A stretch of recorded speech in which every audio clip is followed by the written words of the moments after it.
Alright, welcome back again. Decision Games, Campaigns in Europe, Volume 1, Drive on Leningrad.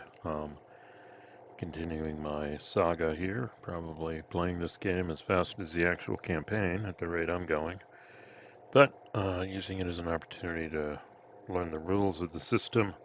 Looking forward to trying the other 3 volumes I have, maybe not Fall Blau, but I'm definitely Volume 3, Mediterranean, Italy, Sicily, and then Volume 4. And hopefully the expansion kit with a whole bunch of other scenarios is coming out soon. So again, here we are back again. Also starting to leverage AI as much as I can. You can probably see it here in previous ones. I'd pull up this and pull up the AI and ask questions. But I introduced in my last video now that Google came out with something called notebooklm.google.com, which allows you to open multiple sources and ask questions. Basically, basic 3-pane. I think it's still beta, but I uploaded all the rules for all 4 of them with the clarifications. And as I look up stuff, I can make notes. So I did save detailed sequence of play that I'm going to use. I also was looking at supply. Supply is kind of the controversial thing of this system. Some people like it, some people don't. Well, I don't know. Some people don't. Some people maybe are neutral. I'm still figuring it out. And then in the middle, I've got a chat that I can ask questions. The only problem is unless you save it to a note, your chat goes away after you leave the session and come back in. But I found this pretty handy. And it gives references. Okay, and I like this view because it takes it down to 1. And I can drop to chat or I can go to studio here. So anyway, enough of that. Here we are at the end of the last Soviet turn. You do see them trying to build defenses now. They're in supply, they can entrench. I built a new unit here. I burned all their resource points. I messed up too. I didn't realize this guy's in supply. I thought he wasn't, but if you're adjacent to a friendly railroad hex, you are in supply. I could have built an entrenchment here, but probably couldn't have built this unit or couldn't have built, I think, the 2-5 there, and then I think I reinforced one of these. And then I didn't reinforce him, so I don't know. We'll see if that matters or not. Germans have supply down here, railhead with an HQ. Doesn't put these guys in supply, though. They're out of supply for movement, and we'll see that when we get to the German movement there. But just to follow the sequence of play here. And the key thing is to make sure it's not getting it wrong. You do have references, but just in case, I do have the rules here just to cross-reference. So we do look, we got weather determination. There is no weather determination. AP assignment. I think I have 4. I messed up. Hold on. Yeah, we're going to have to do the reinforcements, but AP assignment now, the Russians have none. Or do they? I thought they had 1. But, oh no, it's probably this turn they're going to get 1. So the Germans have 1, 2, 3. Wait, they have a lot. So I kind of messed that up because I placed the reinforcements. Let's see. Okay, they got 2, 4, 5, 6. All right, file that away. We got 6. Okay.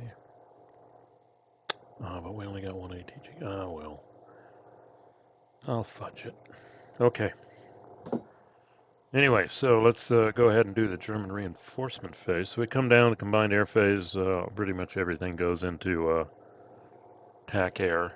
So let's see. Yeah, all the Germans, and then the air transport guy goes into that also. And now let's go ahead. I'm going to pause it, and we're going to look at the German reinforcement phase. All right, here we are with the German reinforcement phase. They do get a number of reinforcements. I did have it on, I looked it up, but basically I did the rolls. I mean, 3 Panzer divisions, holy smoke. But none of them are coming until, and then a headquarters here at the end. Oh, they did have a 3-8, which I did place. This guy comes on week A, and he got placed on a border, special rules. So I think these, if I remember my history right, I think they shifted some armored units up to Army Group North from center for a little bit, but then they get withdrawn next month. You can look at that. So they're not going to get to use them very well. Two of them are going to get pulled. So net gain of one Panzer division we'll see in the long run. But again, these don't show up now. Air units show up right away. And this guy did roll to show up. Let's see. And all they spent 5 RP on building a depot here. Burned an MSU unit. And this is the magic that's going to help them get in supply for combat, because now the 4th Panzer Army HQ has a range of 4 and the depot has a range of 4. So he can go out 4 probably to here. And then he can provide 4 around here. So that may handle our supply problem for the drive on Leningrad here. Let's see, there wasn't anything else that really happened during this phase. We've got our railhead here. I think I forgot, I'll fix this in the next one. We can place a railhead here at least for now. So that is the reinforcement phase. We are going to go next to German movement, because they'd obviously choose move combat, not combat move, because no Germans are really adjacent to anybody. That only had made sense on the first turn of the game. So anyway, I'll pause here. All right, here's the German move, and I did use the air transport to provide movement supply for the big stack of German mech units. So now they have enough movement points to get here. I then moved up some infantry to here. Sweep the Brandenburgers. They're not going to do anything. They don't block zone of control, so basically they just get in the way here. And I surrounded this guy, moved up some back end units, brought some of these guys up. But the key thing now is I moved 4th Panzer Army here. 1, 2, 3, 4. 4th Panzer Army's in supply. And now they're all in supply, they're all in supply, they're all in supply. Pretty much this supplies most of the front here. Okay. Then I brought these guys up here too. I'm set up to turn Narva into a railhead. If this guy gets destroyed, I get Luga into a railhead. So again, what's the strategy? We're not going to throw ourselves. We could have paused and brought our forces up and built up our supplies. But instead, we didn't decide to throw ourselves against these defenses forming here. Instead, we used a little bit of drop-in diesel fuel to get a stack of mech units around here. And we're basically trying to sweep the Panzers around the flank here. So don't give the Soviets a break. And we'll see how that plays out now in the combat phase. Down here, there's not much we can do. We can't get supply to these units, can't build up enough strength to hit Luki. I guess that's all it is. So we're kind of stuck there. But yep, this is it. This is the big attack here. And it's going to be a mobile attack because we got a bunch of mech units. And we're going to try and go for the overrun. So we'll see what happens here in the combat phase. All right, we're back. And here's the attack. Basically, let's take a look at this. I'll do this again, right? I think I've got 30 to 4, which is 7 to 1. And then the Russians get, we don't get concentric, but 7 to 1. The Russians are going to get defensive shifts of 1, 2, 3. And then we're going to get defensive shifts of 1. We're going to get shifts of, let's see, all my attacking units are in supply. So that's 1. And then these 2 is 2, 3. So it evens out. Don't have to burn any RPs here. So just to make sure, yeah, they don't get concentric because the Brandenburgers have no zone control. So this guy is in supply. He's adjacent to a railroad hex, which is what the rules say. You got a heavy armor unit, gives us shifts. So they get 3 shifts, one for heavy, one for forest, one for supply. So what we do to maintain the 7-1 mobile attack is we've got to get 3 shifts. And we do, actually, with those 2, and we're in supply.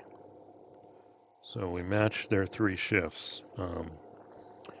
And so it's a 7-1 3 mobile, and that gives us what we want, just barely. Mobile, OV, overrun. That's what we wanted. Eliminate all defending units. And then advance 2, all mech. So this guy, we're going to see is advanced right here. And we'll see these guys will go away. So, and they can attack again. That's the key. So we're going to come back then and do the next attack. We'll see the advance and the next attack. Okay, this is kind of confusing, but basically, I already did the attack. There is a 1-2 here. It is a printed fortification hex. So I advanced all these guys. I don't know why that's not popping up again. Yeah, this guy was here. I already did the attack. But this is a limitation here. I got this guy right here. And I want to make sure they're in supply for the attack. So this hex next needs to be in supply, which it is. 1, 2, 3, 4. They can't cut across. So this whole stack here was in supply. They got a 7-1. They rolled a 2.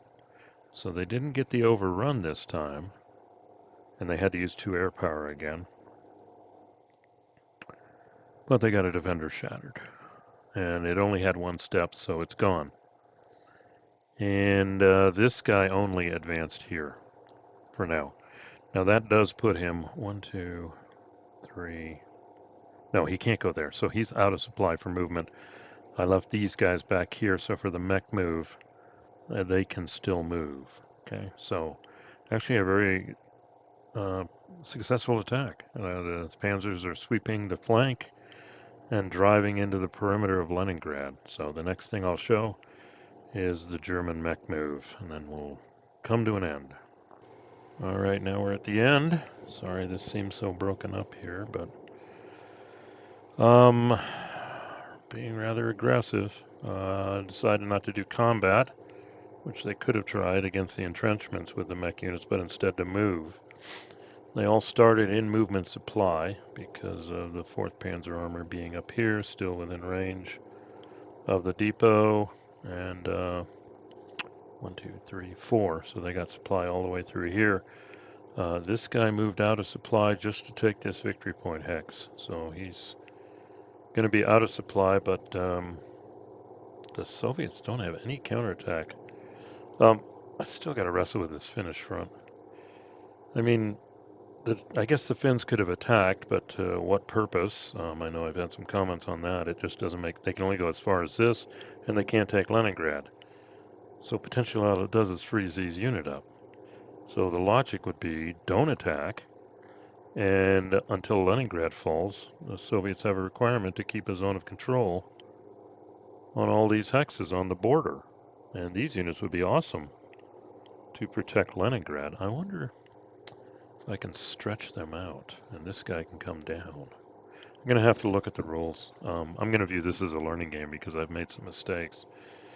Like not entrenching this guy who just got blown away. Although I don't, well, he could have stopped the overrun. If it was just a victory, the Germans wouldn't be here. So, anyway, being aggressive with the Germans, Panzers are on the outskirts of Leningrad. But there's 10 defense there, and they're in a big city. And there's a fortress unit. So, I don't know. That'll be a tough nut to crack, and then we still have to deal with these guys here. But, well, Leningrad is cut off this direction. And in theory, it's cut off this direction because the Finn zones and controls right there. Well, this railroad doesn't even come down here. So, effectively, I think Leningrad is isolated. All right, so we will end it here. And when we come back, we will see what the Soviets can do in response. If I do succeed in taking Leningrad, I'm going to call it on that, and that's fine. This is a learning game. But I'm starting to get a handle of it. It's timing and I think it's the supplies that you got to wrestle with. But again, for my previous conversation, I may philosophically think of it more as full capability supply versus partial capability supply. Because if you're out of supply, you don't lose steps and you aren't eliminated. That still has to be through combat. So not quite as much teeth as other games when you're out of supply. So anyway, thanks for listening, and we will see you at the Soviet turn.